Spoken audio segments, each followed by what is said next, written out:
सबके चैनल को हमारी तरफ से जोहार। आज हम लोग बेरोजगारों की आवाज़ को बुलंद करने के लिए विधानसभा के अंदर जा रहे हैं। हम सब जानते हैं कि हाल ही में जो जितनी भी तमाम भर्तियाँ हो रही है उसमें 40% से ज़्यादा अंकों की बाध्यता लगा रखी है, जो सरासर गलत है। जहाँ पर कई भर्तियाँ लगातार रिक्त जारी है, जहाँ पर कंप्यूटर अनुदेशक भर्ती हो, पटवारी हो, थर्ड ग्रेड हो, सेकंड ग्रेड विक्रेता हो, विज्ञान हो, गणित हो, इस सब के पद रिक्त जा रहे हैं और बेरोजगार लगातार मेहनत करने के बाद भी ठगा महसूस कर रहा है। आरपीएससी द्वारा इस तरीके के पेपर लाए जा रहे हैं जो आरएस के पेपर भी नहीं हो पा रहे हैं, जो आरएस के अधिकारी बनने के लिए भी चतुर्थ श्रेणी का व्यक्ति पेपर दे रहा है। ऐसी कठिन परिस्थिति में बेरोजगारों को ठगा जा रहा है। सरकार द्वारा स्पष्ट करना चाहिए कि आखिरकार इस तरह का बेरोजगारों के साथ में मजाक कब तक चलता रहेगा, और इसकी वजह से पूरे प्रदेश के अंदर सारे पद कई जगह खाली पड़े हुए हैं। और हम लोग दूसरी ये भी मांग करें कि अनुसूचित क्षेत्र के अंदर आर्टिकल 244(1) की मूल भावना के अनुरूप आरक्षण की व्यवस्था लागू होनी चाहिए, जहां पर 40 से 45% की जो 35% की बाध्यता है उनको पूर्ण रूप से हटा देना चाहिए। आरपीएससी की तर्ज पर अनुसूचित क्षेत्र के अंदर नई तरीके से भर्ती प्रक्रिया होनी चाहिए। इस मांग को लेकर हम लोग आज सदन के अंदर जा रहे हैं। पूर्व में भी इस मांग को उठाया है और आज फिर से उठा रहे हैं। कांग्रेस की सरकार के समय ये चीजें हुई जिसको बीजेपी की सरकार ठीक नहीं करना चाहती। ऐसा लगता है कि बेरोजगारों को ठगने का काम दोनों ही सरकारें बारी बारी से मिलजुल कर रही है, और ऐसा अगर होता रहा तो आने वाले समय में यही बेरोजगार इन सरकारों का बदला जरूर लेगा। इसलिए हम लोग कहना चाहेंगे कि बेरोजगार किस मुसीबत में पढ़ाई लिखाई करता है, जो एमए, बीए, बीएड की डिग्रियां गले में लटका के घूम रहे हैं, लेकिन उनको नौकरियां हाथ में नहीं लग रही है। ऊपर से 40% जैसा एक कुप्रथा थोपी हुई है, जिसके कारण कई बेरोजगार आज परेशान और बुरे जाल में फंसे हुए हैं। इंटरव्यू हटाने की मांग भी लगातार की जा रही है। बिल्कुल सही है। 4200 ग्रेड पे छोटी भर्ती पर इंटरव्यू लगाकर इनके सेटिंगबाजी का काम भी बहुत ज्यादा स्तर पर चलता है, और जहां पर छोटी भर्ती के अंदर इंटरव्यू लगाने का कोई मतलब नहीं रहता।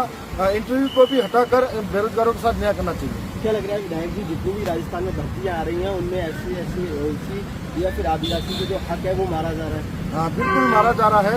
इसमें मैं स्पष्ट कहना चाहूंगा कि आज 2023 से 2021 से लगाकर अभी तक की जितनी भी भर्तियां इनमें अपन देखेंगे तो आरक्षण के अनुसार भी कोई भर्तियां नहीं हुई। अनुसूचित क्षेत्र के साथ तो बड़ा कुटाराघात है, जहां पर ये 40% बाध्यता हो, 35% बाध्यता, जहां पर अनुच्छेद 244(1) की मूल भावना के अनुरूप कोई भी व्यवस्था नहीं है। और सारी भर्तियां जब उठा के देखेंगे तो उसमें आरक्षण व्यवस्था के अनुसार कोई भी भर्ती प्रक्रिया पूर्ण नहीं की गई है।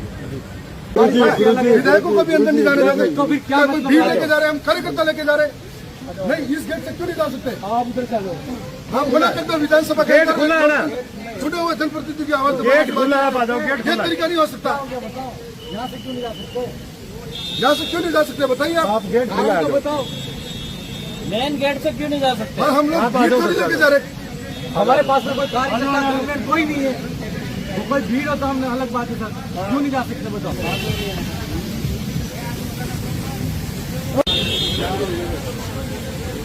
हम लड़ेंगे, जिताएंगे। आपके चैनल को हमारी तरफ से जोहार। आज राजस्थान की विधानसभा में बीएपी के हम चारों विधायकों द्वारा इस प्रदेश के नौजवान युवाओं की आवाज को लेकर सामने आए हैं, क्योंकि हम जानते हैं कि हम युवा हैं और युवाओं का दर्द क्या होता है महसूस भी करते हैं, और हमने ये दर्द देखा भी है।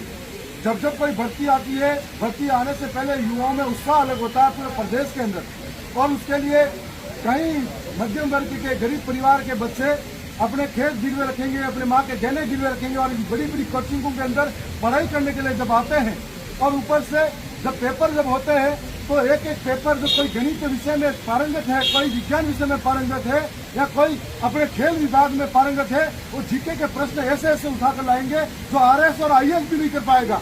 और ऐसे में कई लोग इससे वंचित रह जाते हैं। साथ साथ में राजस्थान सरकार ने, पूर्व में कांग्रेस की सरकार ने भर्ती प्रक्रिया में 40% बाध्यताओं को लेकर आए, और इसकी वजह से आज पूरे प्रदेश के अंदर चाहे वो एलडीसी की भर्ती हो, चाहे वो ग्राम सेवक की भर्ती हो, पटवारी की भर्ती हो, कंप्यूटर अनुदेशक की भर्ती हो, व्याख्याता की भर्ती हो, हर भर्ती के अंदर पद रिक्त पड़े हुए हैं। ये बेरोजगार युवाओं के साथ में बड़ा धोखा और उनके भविष्य के साथ में बड़ा खिलवाड़ है, और इस खिलवाड़ की वजह से कई युवा अपनी आत्महत्या तक करने पर मजबूर हो जाते हैं। और दूसरी ओर हम यह भी कहना चाहेंगे, अनुसूचित क्षेत्र के अंदर 5वीं अनुसूची का लागू है, आर्टिकल 244(1) की मूल भावना के अनुरूप आरक्षण लागू है, उसके बावजूद भी आज 40% बाध्यता थोपने का काम संविधान को तार तार कर किया जा रहा है।